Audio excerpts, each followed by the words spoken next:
Bienvenue à tous et merci d'être des nôtres. Présidentielle 2021, à quelques mois du scrutin, crainte et appréhension semble la chose la mieux partagée par bon nombre de Béninois. Du citoyen lambda au Béninois d'un certain rang social, nul n'a manifestement la conscience tranquille à l'évocation du scrutin. Et ce, au regard des tests de loi présentement en vigueur.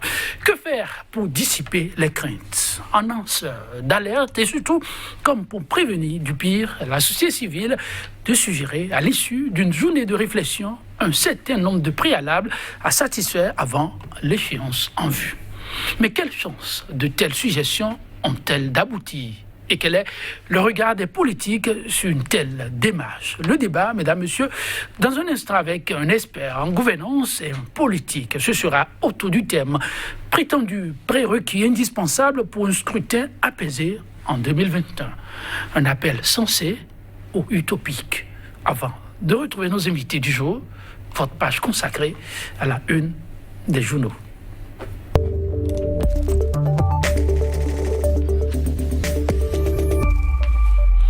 Et Landry Salanon déjà en position pour nous aider à parcourir ensemble les faits majeurs marquant l'actualité, mais relayés par les canaux. Landry Salanon, bonjour. Bonjour, Joël et Tandy. Alors, un autre rendez-vous, le deuxième pour cette semaine. Quoi de neuf? Oui, deuxième, il y avait 16 organisations de la société civile qui étaient réunies le week-end dernier pour appeler clairement le chef de l'État, Patrice Talon, à abroger, en tout cas à contribuer à l'annulation totalement des lois chrysogènes. En ligne de mise sur le banc des accusés, nous avons donc la loi sur le parrainage, prévu évidemment par la Constitution et le Code électoral. Les canards en parlent d'ailleurs ce matin avec beaucoup de détails sur un peu partout la dénomination de ces organisations, notamment la démarche qu'elles comptent évidemment mener jusqu'à la veille de la tenue de ces élections. Et puis une sortie qui fait toujours parler les journaux, celle de Lionel Zinsou, avec ses petites confidences, notamment ses recommandations à Patrice Talon. Des journaux reviennent également sur un peu Patrice Talon qui serait quelque part, qui aurait quelque part écouté les conseils, disons, de son compatriote Lionel Zinsou. Intéressant. Nous allons démarrer. Ça va être avec quel quotidien? Nous démarrons avec Matin Libre, ce matin, qui nous parle de polémique autour de la candidature au poste du directeur général de l'Organisation mondiale du commerce. Le journal nous décrit comment Patrice Talon est allé à l'école de Lionel Zinsou, qui est donc ancien Premier ministre béninois. Passage systématique des élèves du CI au CE1 et puis au CM1. Des voix s'élèvent, nous apprend par ailleurs le journal. Et puis le quotidien qui parle aussi de cette troisième édition du Club Marketing, un événement inoubliable. Et cette information aussi à caractère politique, Célestine Zanou et compagnie veulent donc passer à la vitesse supérieure, réunis au sein du CODER. Point média parle donc de la mobilisation pour une élection crédible apaisée en 2021. Les organisations de la société civile sont au secours de Patrice Talon, croit savoir le journal. Une plateforme a été donc mise en place. Elles étaient réunies le week-end pour lancer donc un appel au chef de l'État, Patrice Talon. Et malgré le silence justement du chef de l'État, nous apprend par ailleurs le journal, à son appel, le CODER, le collectif pour l'ordre démocratique et républicain, est donc déterminé à ramener la démocratie sur les rails. On parle de la rentrée scolaire 2020-2021 apaisée au Bénin. Que prévoit le gouvernement, s'interroge par ailleurs le quotidien Point Média. Et puis, la course à l'endettement n'est pas finie pour le Bénin. Le Bénin sollicite 25 milliards de francs CFA sur le marché financier de l'UEMOA, nous apprend par ailleurs le journal. La dépêche qui nous rappelle un souvenir, il y a exactement, disons 8 ans, pas exactement, mais 6 ans, j'allais dire plutôt. Ainsi va le Bénin, nous dit le journal 14 mai 2014. Il accorde donc son pardon à Patrice Talon. Le journal qui revient donc en manchette sur cet événement historique avec la médiation, on s'en souvient, de Abdou Diouf, ancien président du Sénégal, dans cette scabreuse affaire de tentative d'empoisonnement du chef de l'État Boni Yaye. Et parlant de la présidentielle de 2021, selon l'ancien maire de Dobo, le professeur Joël Aïvo est donc une chance pour le Bénin. Le journal qui parle aussi de ces clarifications du ministre de l'enseignement secondaire, parlant évidemment de ces passages systématiques des élèves en classe de CE1 et puis de CM1. Et l'Éco-Info s'intéresse à l'élection présidentielle de 2021 au Bénin. Cette fois-ci, le peuple n'acceptera pas n'acceptera aucune exclusion, dit-il. Honoré Sodegla, voilà. Aujourd'hui, dit-il, ce soutien de Joël Aïvo dans le Koufo, il précise que, voilà, on ne laissera plus, j'allais dire cette fois-ci, rien au hasard. Cet ancien soutien également de Patrice Talon, évidemment, qui appelle le gouvernement à ouvrir les élections. Nouvelle modalité de passage aux primaires. Le secrétaire général de la CSA, Bénin Anselme Amonsou, donne son point de vue et annonce des conséquences graves. Et l'économiste, avec lequel nous bouclons d'ailleurs, nous parle de cette promotion industrielle et commerciale. Le Paracep renforce la plateforme qualité de la Chambre de commerce et d'industrie du Bénin. Et puis la présidence de la CEDEAO, un nouveau patron, tient désormais les commandes. Le président du Ghana. Les défis qui attendent Nana Akufo-Addo figurent dans les colonnes de l'économiste. Merci Landry Salalon. Nous allons démarrer avec Point Média et sa manchette. Point Média qui nous parle de la mobilisation pour une élection crédible et apaisée en 2021. Les organisations de la société civile au secours de Patrice Talon. Voilà ce que nous dit donc le journal. Et rappelez que le week-end dernier, je vois les dit, elles étaient 16 organisations de la société civile, parmi lesquelles l'ONG Alcré, WILDAF, GERDES Afrique. En tout cas, elles sont donc nombreuses à se réunir pour rendre public quand même une déclaration.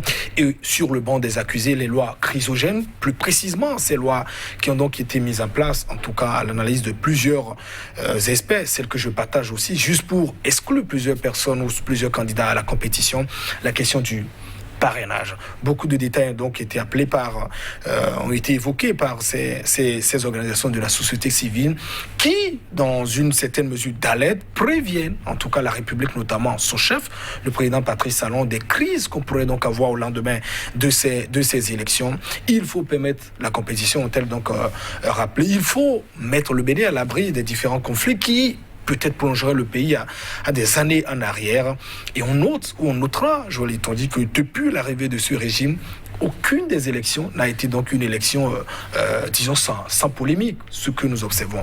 2019, avec les législatives, voilà, encore gravées dans les mémoires, des décès encore, des corps qui sont confisqués, des parents qui n'ont pas encore fait le deuil jusqu'à présent. Les communales qu'on a également observées quelques mois après, c'était donc il y a quelques mois, avec aussi des maires élus et d'autres également qui sont désignés par les partis politiques, dont des maires désignés par les partis politiques, d'autres élus quand même par le premier l'organe même, l'exécutif du conseil municipal, le conseil municipal. Voilà, quand on a vu sans doute des difficultés arriver, on est allé au niveau du Parlement avec la complicité de ce Parlement également qui est l'origine quand même de tous ces problèmes que nous avons du point de vue de la démocratie depuis 2019, au-delà de ces problèmes de liberté qu'on observait depuis 2016. On est allé chercher le secours du Parlement qui a entériné, disons, la désignation, disons, de ces maires que nous observons. Donc, il faut dire alors même que le régime, ou précisément son chef, le chef d'État Patrice Talon disait qu'il est un compétiteur né, il faut donc permettre la compétition. Mon constat, et ça celui partagé par beaucoup d'analystes, c'est qu'on fuit systématiquement la compétition, où il n'y a pas la compétition depuis 2016. Et la grosse question qu'on se pose, sachant évidemment, Joël Le dit que la nature des élections n'est donc pas la même, c'est que qu'est-ce qu'on prépare aussi pour l'élection de 2021. Et je crois évidemment, la balise qui est donc mise sur le chemin, c'est la question du parrainage. Ce parrainage de 16 maires et ou députés, des maires, il faut quand même le rappeler, qui ne détiennent pas directement la légitimité parce que ce sont des élus indirects aussi, ce sont les élus qui élisent les maires, donc ils ne détiennent pas une souveraineté directe du peuple et pourtant on limite ou on circonscrit le parrainage donc à leur niveau. Et les journalistes en ont donc évoqué, les membres de la société civile, les partis politiques appellent quand même le chef de l'État à pouvoir agir. On espère, vous savez, selon le protocole additionnel de la CEDEAO, 6 mois avant les élections, sauf grand consensus, on ne peut plus en tout cas toucher au test de loi, rappelant que le premier tour a tout de même lieu le 11 avril prochain. On est encore dans les délais, c'est pourquoi ces organisations appellent donc le chef de l'État à pouvoir taper du poing sur la table et le mettant devant ses responsabilités, en l'appelant quand même le premier magistrat de la nation. Et on rappelle toujours, ce sera lui qui, quelque part, comme on le dit, essaiera donc de rendre compte par les députés qui peuvent toujours se réfugier derrière l'absence avec quelques mandats et revenir. Mais en tant que président, on assume la pleine responsabilité et on prévient, on appelle toujours à, comment dit-on, à éviter peut-être une situation dramatique, drastique pour notre pays, le Bénin. Et cela passe aussi par des élections apaisée. Il faut permettre la compétition. Et d'ailleurs, quand on tire, j'allais dire, le chef de l'État a quand même tiré 65% de légitimité. Son élection ne souffre d'aucune légitimité, en tout cas en 2016. Et pourquoi ne pas permettre une fois encore la compétition pour toutes ces personnes qui veulent évidemment prétendre diriger le Bénin?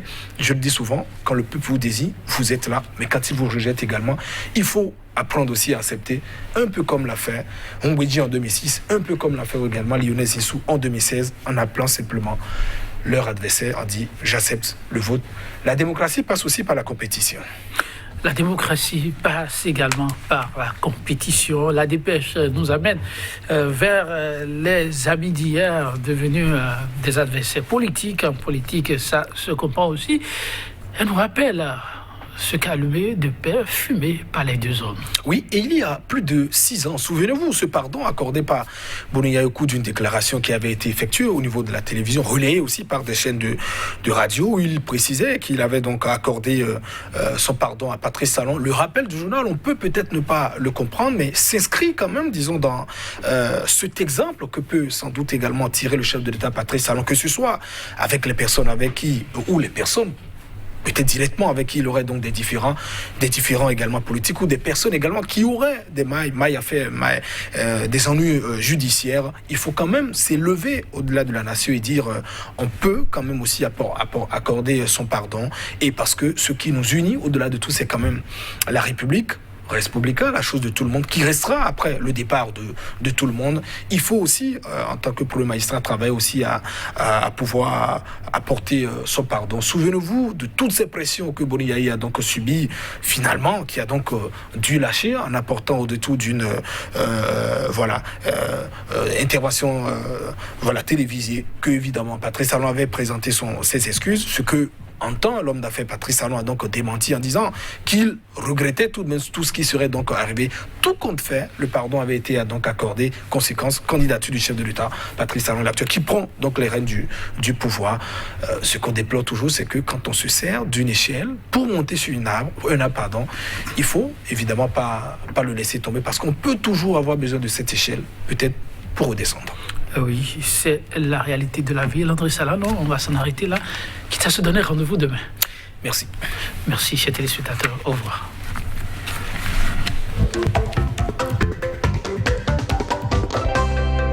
Bienvenue à tous, mesdames, messieurs, et merci pour la confiance chaque jour renouvelée. Présidentielle 2021, à quelques mois du scrutin, crainte et appréhension semble la chose la mieux partagée par bon nombre de Béninois. Du citoyen lambda aux Béninois d'un certain rang social, nul n'a manifestement la conscience tranquille à l'évocation du scrutin, et ce, au regard des tests de loi présentement en vigueur et du climat politique actuel. Que faire pour dissiper les craintes? En lanceur d'alerte et surtout, comme pour prévenir du pire, la société civile de suggérer, à l'issue d'une journée de réflexion, un certain nombre de préalables à satisfaire avant l'échéance en vue. Mais quelle chance de telles suggestions ont-elles d'aboutir? Quelle est leur pertinence? Et quel est le regard des politiques sur une telle démarche? Le débat, mesdames, messieurs, c'est tout de suite et maintenant avec un expert en gouvernance et un politique. Ce sera autour du thème prétendu, prérequis, indispensable pour un scrutin apaisé en 2021. Un appel sensé ou utopique. Déjà, sur ce plateau, en notre compagnie, Loge Francis Attadé. Il n'est plus à présenter, secrétaire général du réseau des experts en gouvernance. Il est membre de l'IPSIA. Loge Francis Attadé, bonjour. Bonjour, mon cher Joël. Merci pour la disponibilité. C'est moi qui te remercie, parce que c'est toujours un plaisir pour moi de venir opiner sur cette question-là, parce que vous savez que c'est assez élégant et puis valorisant que de venir éclairer le peuple béninois sur des sujets qui, apparemment, pourrait susciter quelques incompréhensions. Merci donc pour la disponibilité permanente. En face de vous pour cet instant, analyse Monsieur Nourenou Attadé, leader de l'opposition. Il est le premier vice-président du parti qui n'est plus à présenter. En tout cas, il fait beaucoup parler de lui ces temps-ci, les démocrates. Nourenou Attadé, bonjour. Bonjour, monsieur Joël. Merci pour la disponibilité. Le plaisir est partagé. En tout cas, heureux de vous avoir en notre compagnie ce matin. Je vous en prie. Appel à une élection crédible, inclusive et compétitive en 2021. aux voix d'anonymes se sont ajoutées, mesdames, messieurs, avec insistance ces derniers jours, celles des organisations de la société civile. C'est là même à qui on reproche un certain silence depuis peu. En tout cas, la présidentielle de 2021 ne sera pacifique, à l'être-t-elle, que si un certain nombre de préalables sont réglés. L'essentiel, mesdames, messieurs, de ces prérequis à travers cet élément témoin que nous allons vous inviter à suivre, et ensuite nous allons faire ici même le débat avec nos invités sur le plateau, donc la complicité de la régie pour découvrir cet élément témoin. Compte tenu du contexte politique actuel, caractérisé par certaines entraves constitutionnelles et légales, dont notamment l'article 44 révisé de la Constitution et l'article 132 du nouveau code électoral portant sur le parrainage électoral, les questions liées à la liste électorale, les difficultés liées à la délivrance du quitus fiscal, etc. Les organisations de la société civile recommandent un dialogue politique consensuel entre les gouvernants, la classe politique et la société civile afin d'aboutir à un compromis sur le déroulement de la présidentielle de 2021. Le gel momentané pour la dite présidentielle des dispositions et pratiques querellées ou d'exclusion en vue d'une élection ouverte et compétitive. Le recours exceptionnel éventuel à certaines anciennes dispositions constitutionnelles pour l'organisation de l'élection présidentielle de 2021. Pour aider à la mise en œuvre de ces recommandations, les organisations de la société civile béninoise s'engagent à mettre en place un comité de coordination et de suivi de l'application des dites recommandations. Les lois sont faites par les hommes et pour les hommes. Si ceux qui font les lois sont des Béninois et savent que ces lois vont s'appliquer à eux, ils doivent aussi réfléchir à leur applicabilité.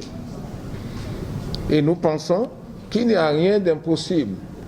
L'essentiel, c'est que les hommes soient engagés pour la paix et pour des élections inclusives.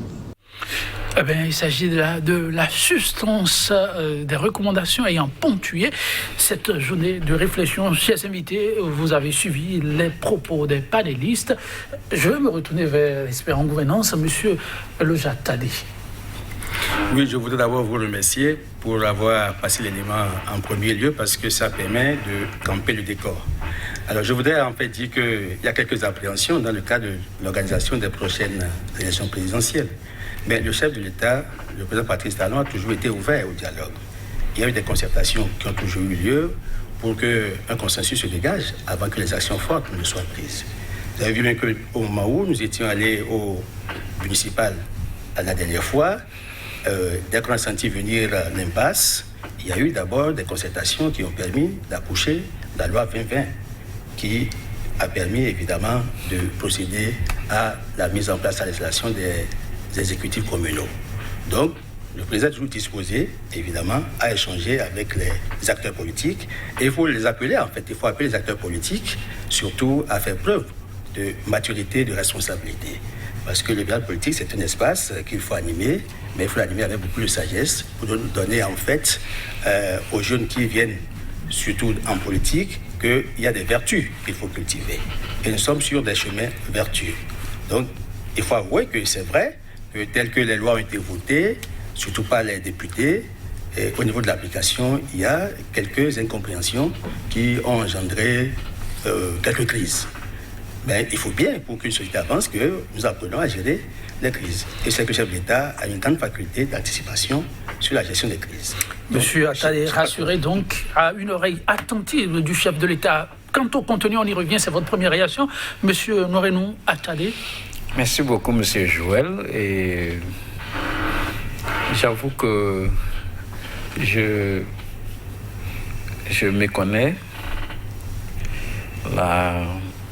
mon cher ami, mon vis-à-vis, quand il parle d'une oreille attentive du chef de l'État.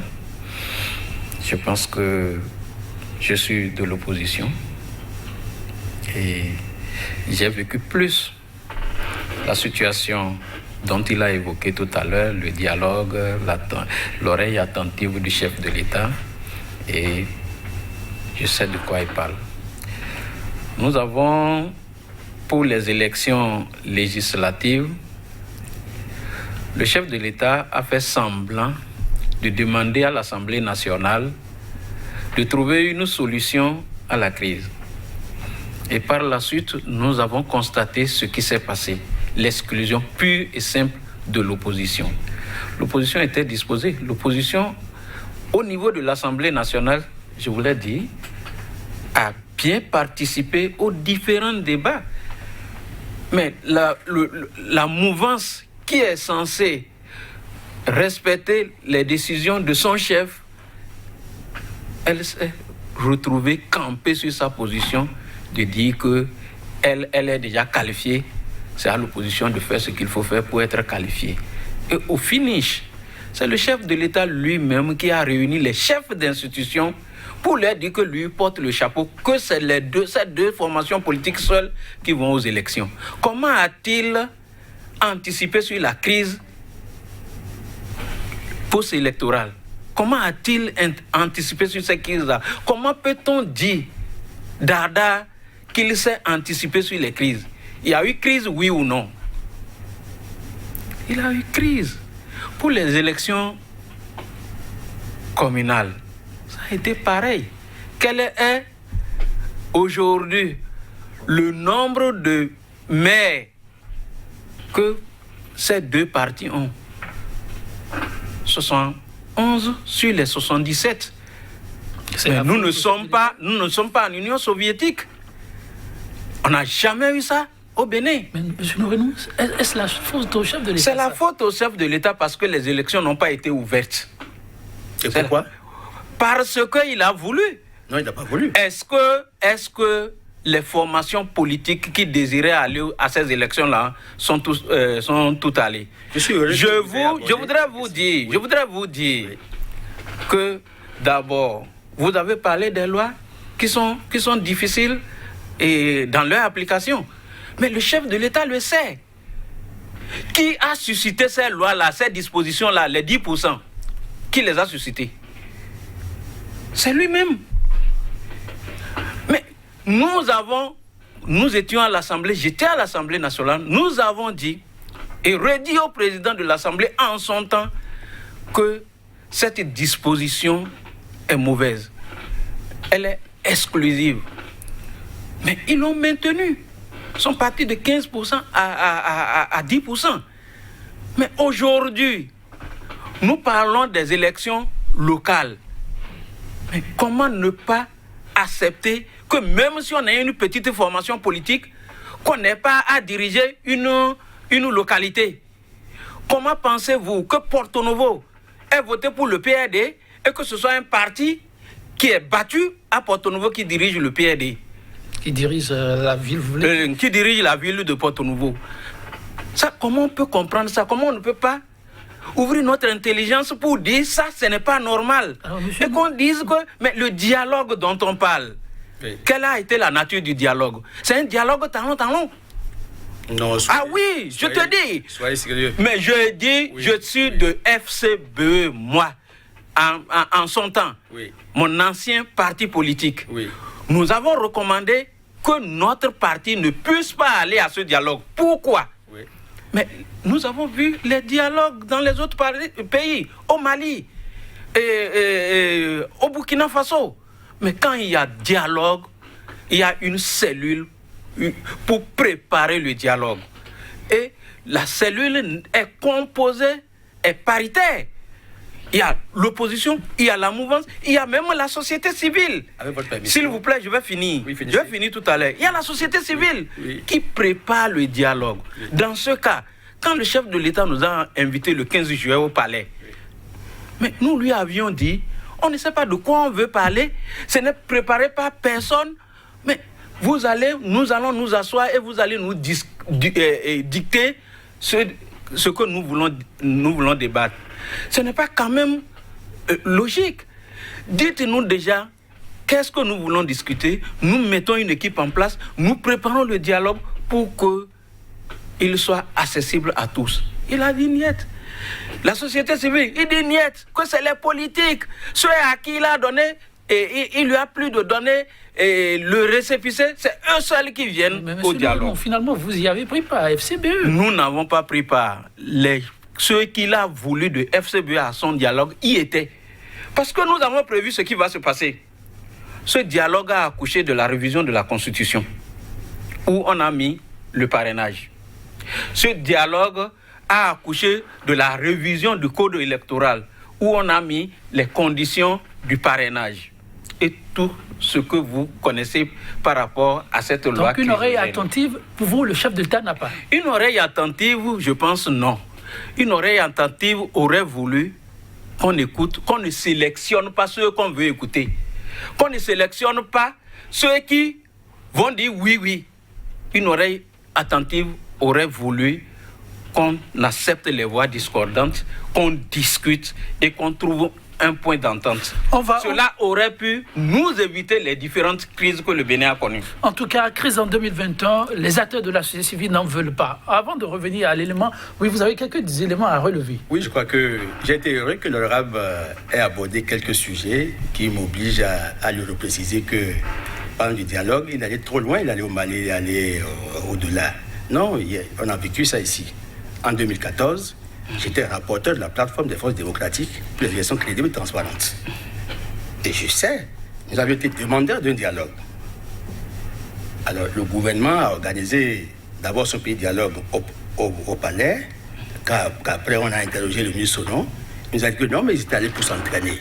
Donc, on a pris les fonds publics pour aller s'entraîner. Et quand on a convoqué le vrai dialogue, on a mis en place le comité technique au niveau du ministère chargé des relations avec les institutions pour préparer le vrai dialogue. En décembre, vers la fin, il y a eu un couac, on ne s'est pas entendu.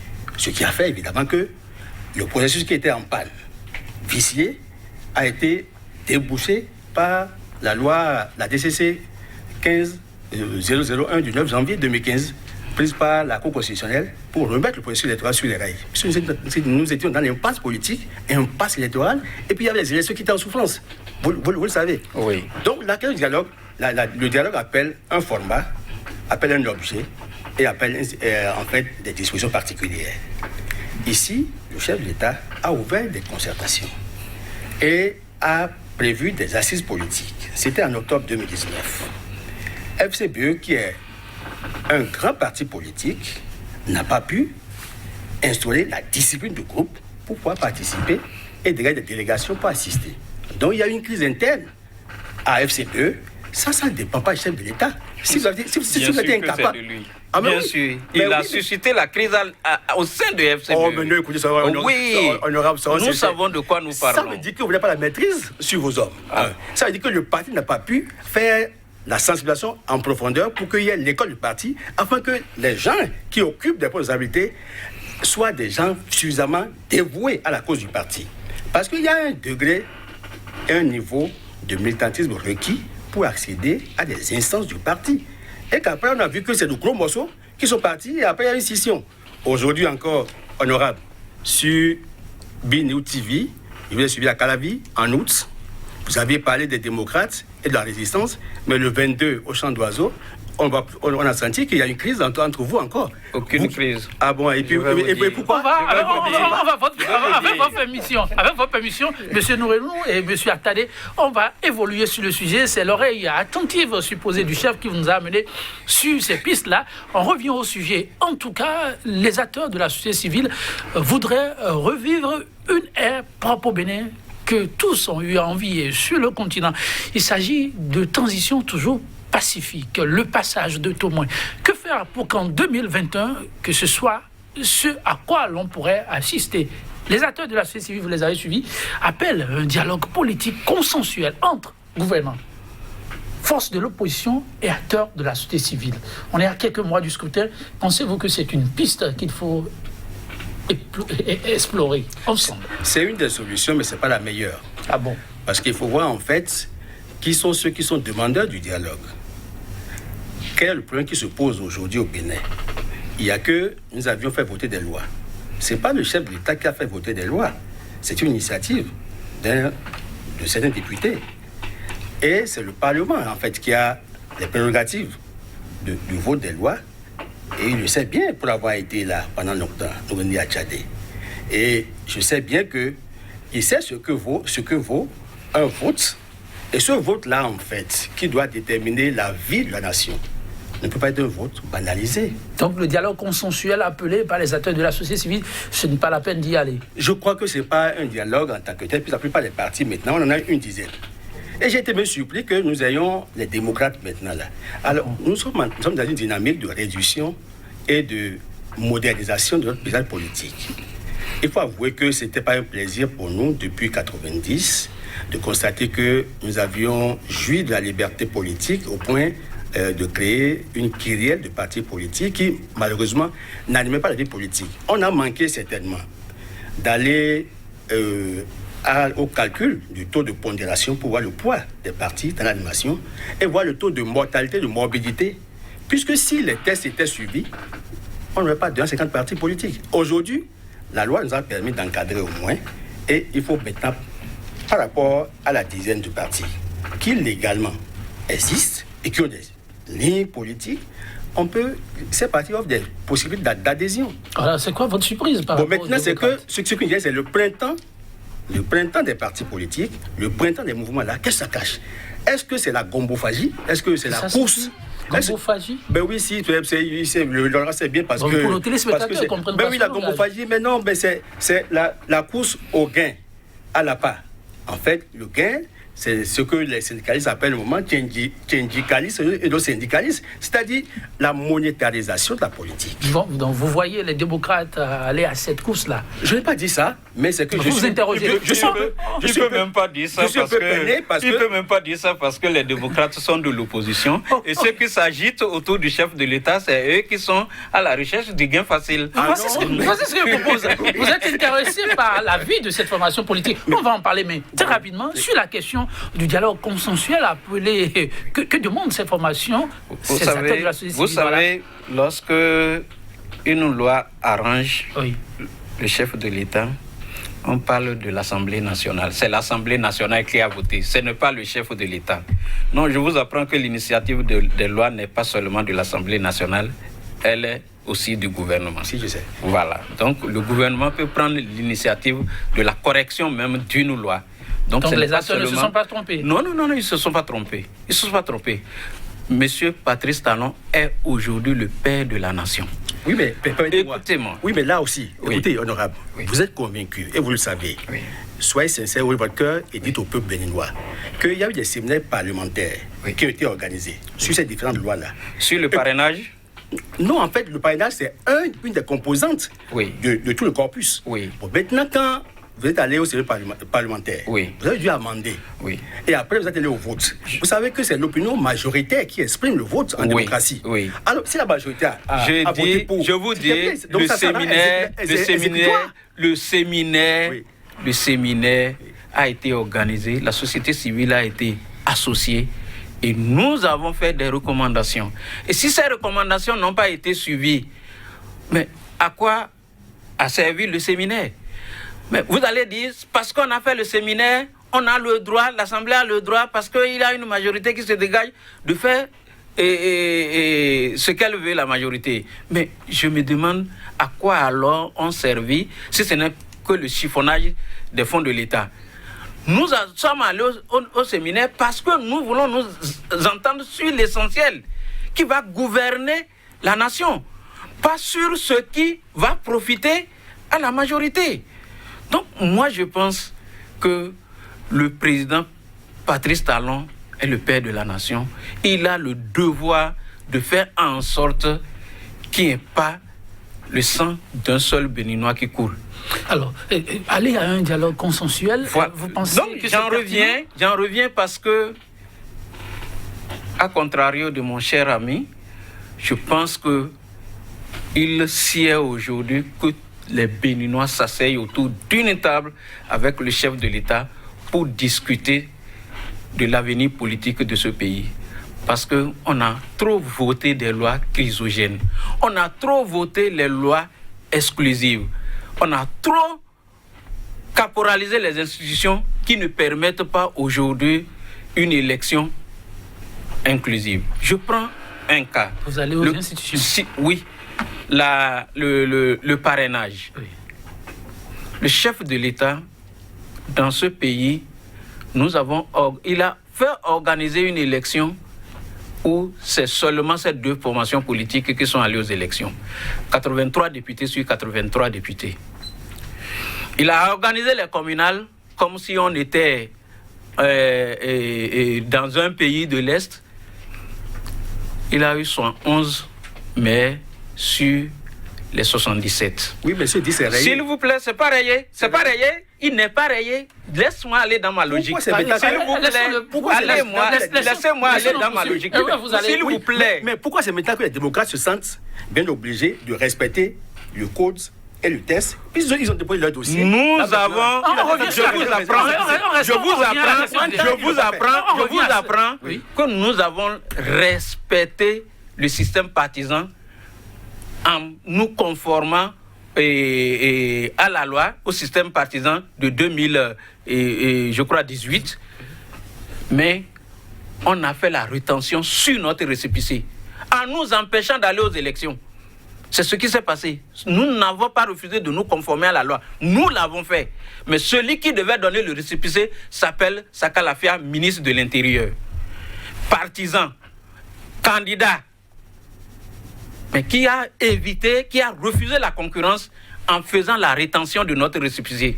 C'est ce qui s'est passé. Nous n'avons jamais refusé de nous conformer. Je reviens au débat.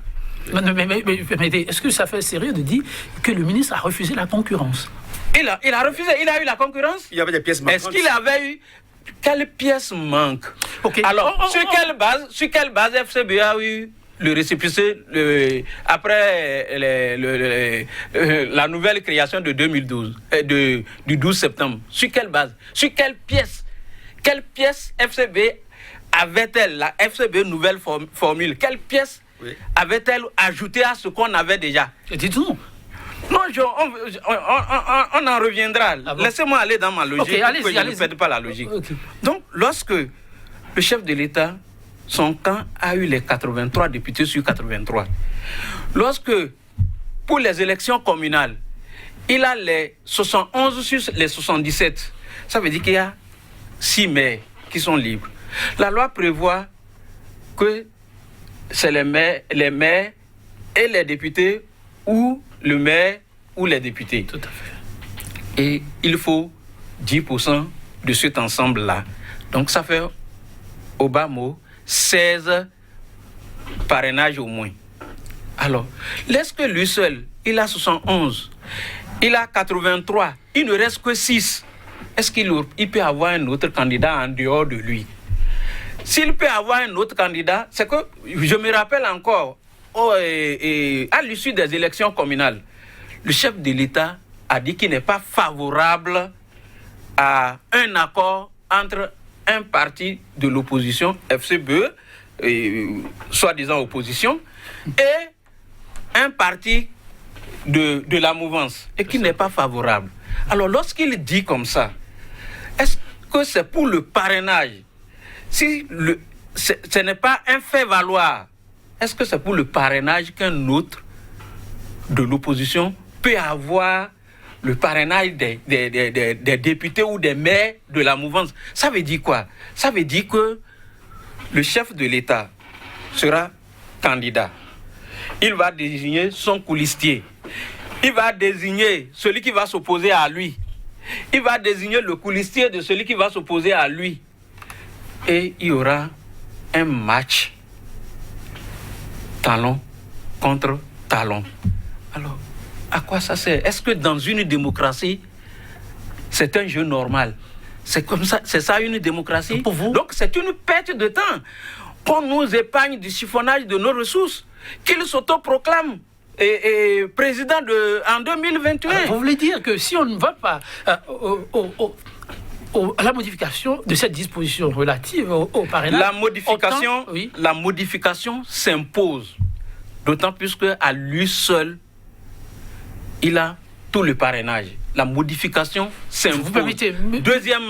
Deuxièmement, le parrainage a un aspect du jeu démocratique dans tout pays. On va aller vers les seconds aspects, si vous en avez vraiment. Oui, en résumé, pour votre vis-à-vis, il n'y a pas à réfléchir autre mesure, il faut sauter le verrou. Non, je crois que les partis dits de l'opposition, à un moment donné, ont fait du dilatoire, un peu comme les participants aux négociations font là, ils font la politique de la chaise vide. Quand vous faites la politique de la chaise vide, vous êtes rattrapé par les événements. Donc il faut avouer que la politique est libre. Et j'avoue que ce n'est pas un terrain de gala, ce n'est pas un cadeau. Parce qu'en politique, c'est la conquête de l'espace, en fait. Et vous devez affûter vos âmes. Or, curieusement, si vous n'avez pas une vision, des objectifs et des stratégies, il est normal que celui que vous avez en face vous dribble. Donc, vous devez être vigilant. Non, je dis pas forcément, en politique, il n'y a pas d'amis. C'est ça. La politique a ses règles. Mais toute démocratie a ses règles. Oui, mais je crois ce n'est pas les jeux de dribble qui font la politique. Oui, mais honorable. C'est ailleurs. Oui. Ailleurs, oui. on dribble. Oui. Mais en politique, ce n'est pas les jeux de dribble. Oui, mais ici, il faut appliquer les lois de la démocratie. Mais je suppose évidemment qu'il y a nous ne sommes pas dans un régime totalitaire. Non, c'est celui qui a la force publique, celui qui a les armes, qui tire sur les autres, qui s'est dribblé. On vous a offert l'espace, vous ne l'avez pas occupé. La nature ayant horreur du vide, des partis ont émergé et ont travaillé. Aujourd'hui, il y a l'Union progressiste, qui est un parti politique qui se déclare de la mouvance présidentielle. Il y a le Bloc républicain. Il y a d'autres partis, tels que Moël Bénin, tels que UDBN et autres. Il y a même le PRD. Alors, de quelle opposition parlez-vous ? Vous n'avez pas réussi à vous constituer, à vous fédérer, à faire en fait un bloc unitaire. Parce que l'idéal aurait été que les forces qui sont contre le pouvoir actuel s'organisent et mettent en place une vision des objectifs et une stratégie de conquête et d'exercice du pouvoir. Est-ce que c'est obligatoire? Non, mais en fait, le jeu démocratique suppose qu'il y ait en fait une mouvance qui gère et il y a une opposition qui porte la contradiction pour améliorer la gouvernance. Alors maintenant, si on vous offre l'occasion et que vous ne sommes pas là-dessus, et vous faites le dilatoire, mais l'autre avance. Alors sur la question des acteurs de la société civile, oui. Est-ce qu'il faut... la question essentielle, oui, si. Faut qu'on ne s'éloigne pas du sujet. Le chef de l'État, à la dernière discussion qu'il a eu avec les chefs de partis politiques, au moment où il devait sauter le verrou et permettre l'installation des maires, je crois que le président Kologoné a fait une proposition en ce sens. Le chef de l'État a dit, nous verrons. Ça veut dire que les négociations se poursuivent. C'est vrai que le chef de l'État est un homme d'ouverture. J'ai eu l'opportunité au moins de voir comment il gère une audience. Et j'ai été encore davantage heureux que ce soit M. Noureni. Parce que je suis un peu peiné que des parlementaires qui ont l'initiative et qui ont voté des lois, parce que ça a été fait à l'Assemblée nationale. Et ils sont des mandataires, en fait, le peuple les attend. Puis c'est vous qui avez fait voter des lois, c'est vous qui avez voté des lois. Alors, et dans l'application maintenant, vous trouvez que le chef de l'État, l'exécutif, s'arroge la paternité et vous dribble. Non, vous avez manqué de flair et vous avez dormi sur vos lauriers. Et aujourd'hui, il faut maintenant négocier pour avoir l'espace. Aujourd'hui, il faut une concertation. Parce que là, il faut ouvrir.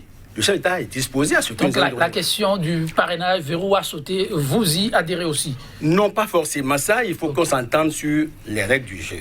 Alors, aujourd'hui, nous avions voté un test. Au bout de 3 ans, nous sommes encore obligés de le réviser.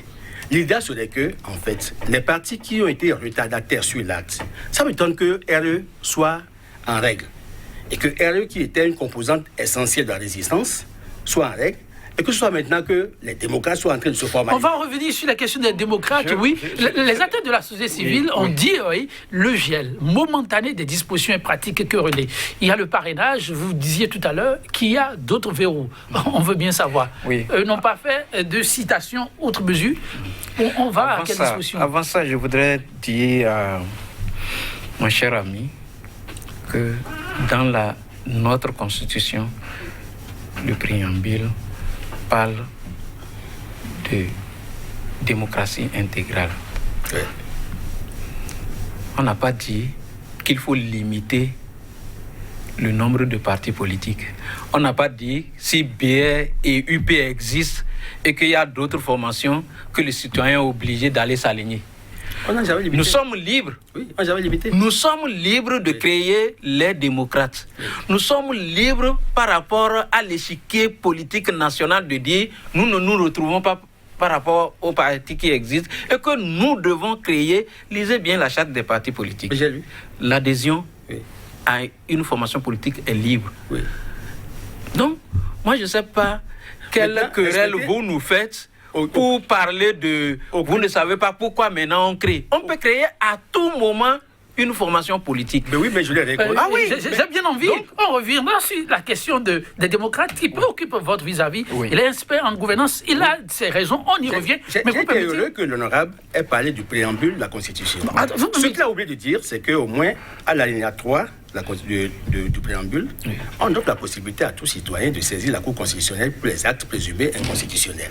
Oui, alors, si vous savez qu'il y a des actes qui sont présumés inconstitutionnels, vous saisissez l'essence. On va y aller. Mais les autres, moi, je parle de ce que vous dites. Non. Quand vous ne trouvez pas l'opportunité de la création je n'ai pas dit qu'il y a... Je n'ai pas dit qu'il y a un geste anticonstitutionnel. Ah bon, je dis votre opinion de faire croire que nous n'avons aucune raison de créer le parti.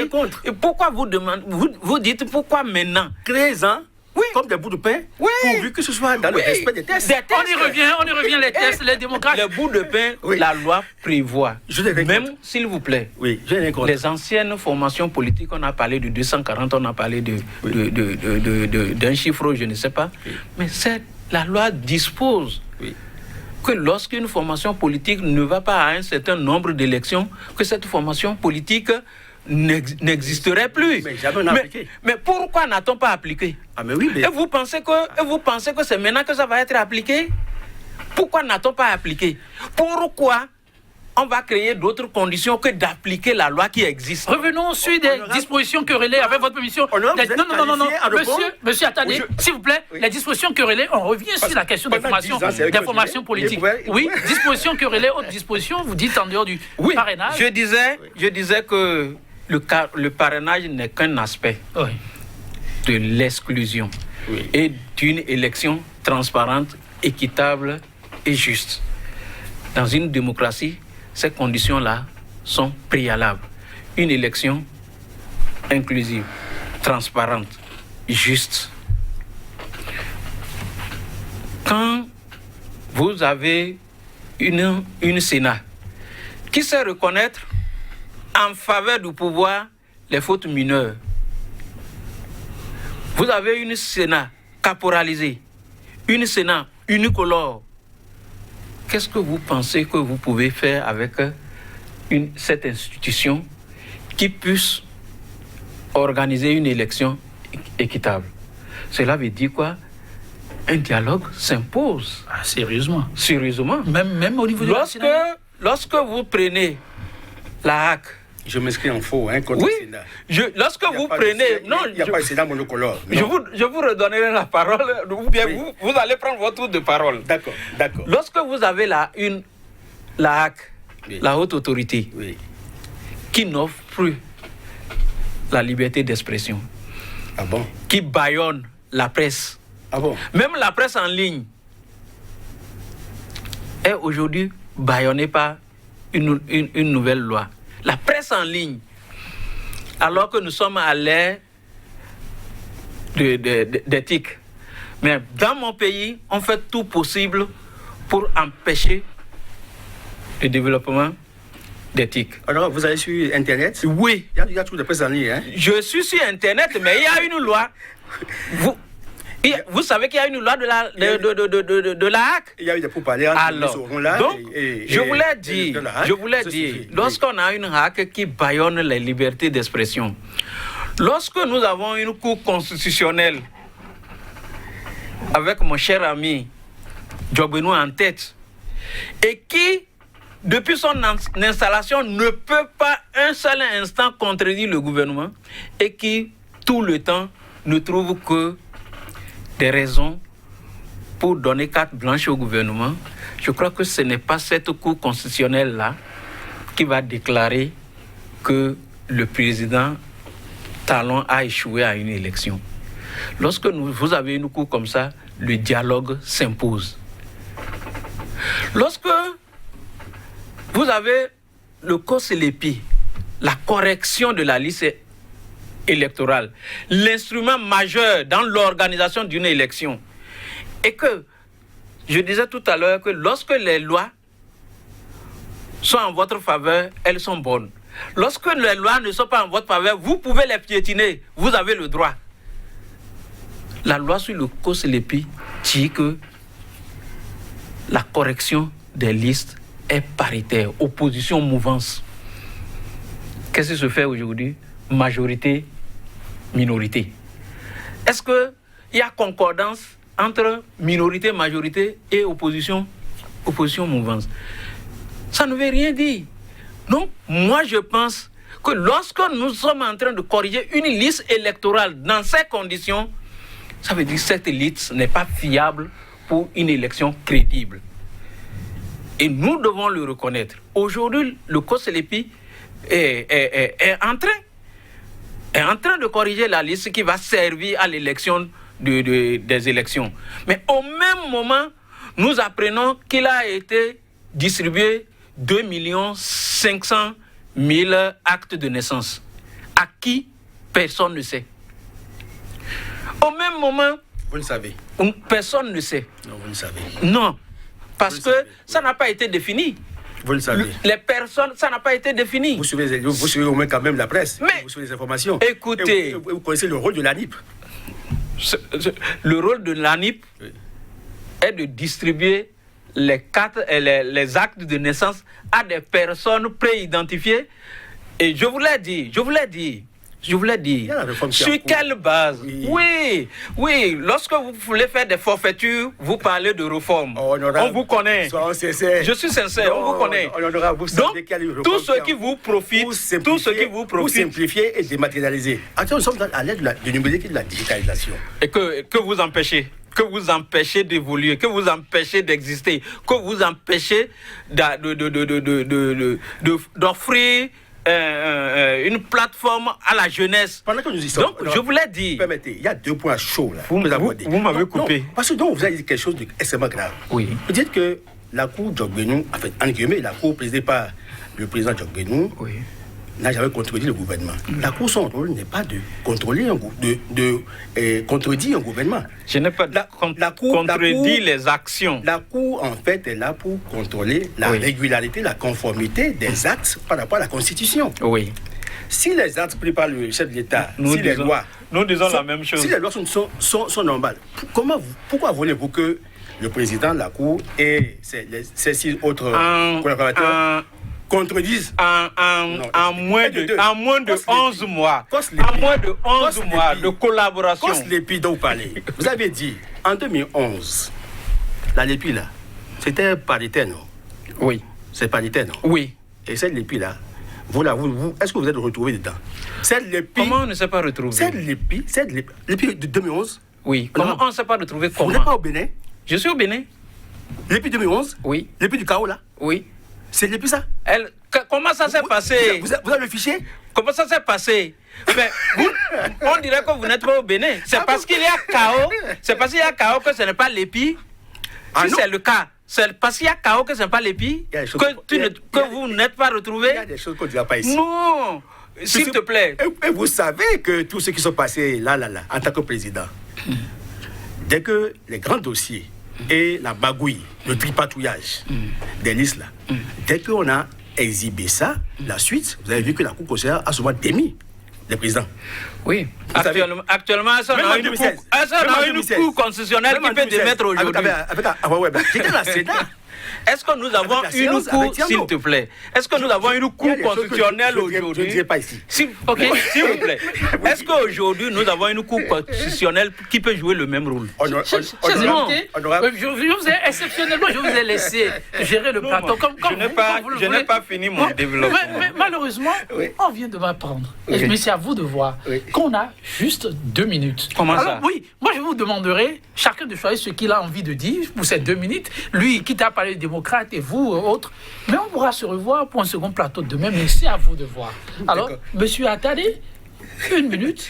Ben, je voudrais dire que c'est un plaisir pour moi d'avoir réussi à échanger avec l'honorable parce qu'il y a un moment que je le voulais, parce que j'ai vu cette prise de position et je voulais que nous ayons un plateau comme celui-ci pour échanger, pour éclaircir nos points de vue.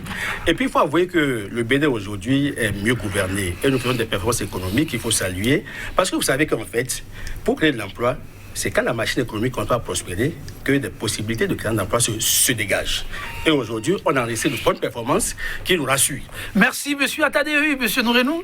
Merci beaucoup, monsieur le journaliste. C'est vraiment regrettable que nous n'avons pas pu aborder toutes les questions. On peut se voir demain, tout ça dépend que de vous. Non, je suis très disponible. Pour demain? Et oui, je suis disponible. Chers téléspectateurs, prenez-les à témoin. Je dis que la prospérité dont on parle au niveau du Bénin, je crois que c'est un sujet entier qu'il faut débattre.